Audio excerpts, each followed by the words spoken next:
Bonjour, nous sommes le 4 juillet et Elisabeth Borne vient de présenter son nouveau gouvernement. Pape Ndiaye est confirmé à l'éducation et Carole Grandjean fait son entrée, se trouve chargée de l'enseignement et de la formation. Donc double tutelle. Qu'en pensez-vous ? Alors, écoutez, cette double autorité, d'un côté l'éducation nationale et de l'autre côté le ministère du Travail, c'est pour la première fois.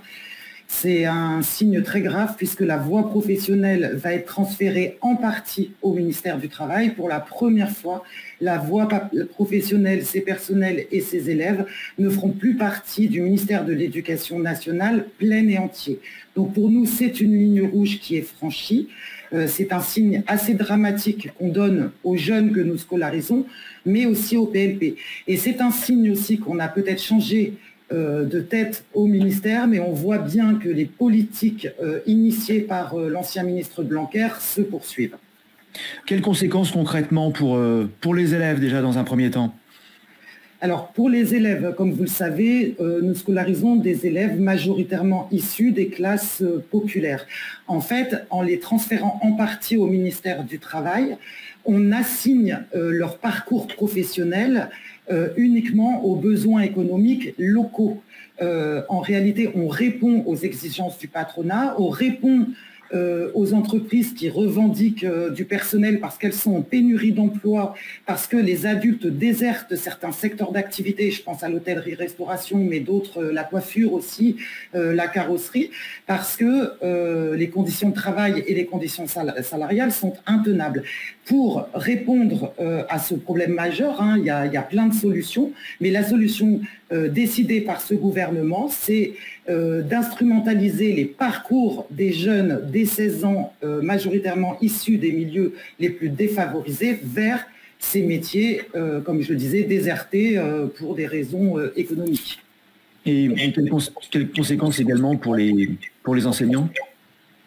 Pour les personnels, c'est un profond mépris, ce choix de double autorité, puisque ça nie complètement tout l'engagement au quotidien des PLP pour les élèves, pour pouvoir répondre à la double finalité des diplômes, c'est-à-dire les former à un métier de façon globale, équilibrée, en offrant des formations, en tentant d'offrir des formations solides pour bien les préparer à certains métiers, malgré toutes les réformes, les contre-réformes qu'on a subies.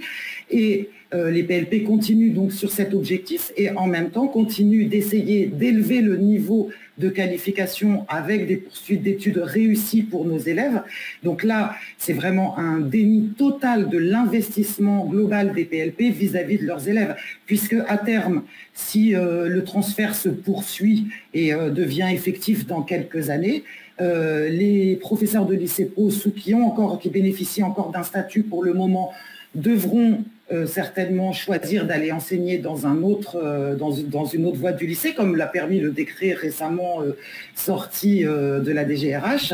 Et puis, on va recruter au fur et à mesure plutôt des formateurs, évidemment moins protégés parce que sans statut, moins bien rémunérés et avec des conditions de travail plus compliquées. Alors, quelle suite allez-vous donner à tout cela à une semaine des vacances scolaires ?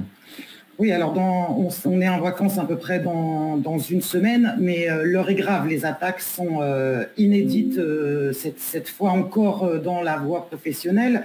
Il va falloir qu'on se batte pour nos statuts, il va falloir qu'on se batte pour l'avenir de nos élèves aussi. Évidemment, on va essayer de relancer l'intersyndicale la plus large possible, parce que là, on a besoin d'un front contre ce projet, et je pense que ça dépasse même le seul cadre de la voie professionnelle, mais surtout on va avoir besoin de l'ensemble des professeurs de lycée pro et peut-être même de l'ensemble des enseignants pour contrer ce projet dramatique pour nos élèves et pour les personnels. Donc évidemment, on souhaite un bon congé à tous les PLP, mais surtout, il faut vraiment réfléchir sur cette période de congé et penser à être nombreux et nombreux dans les mobilisations à la rentrée. Eh bien, Sigrid Girardin, merci. Et nous nous retrouvons en fonction de l'actualité. Encore merci. Merci, au revoir. Au revoir.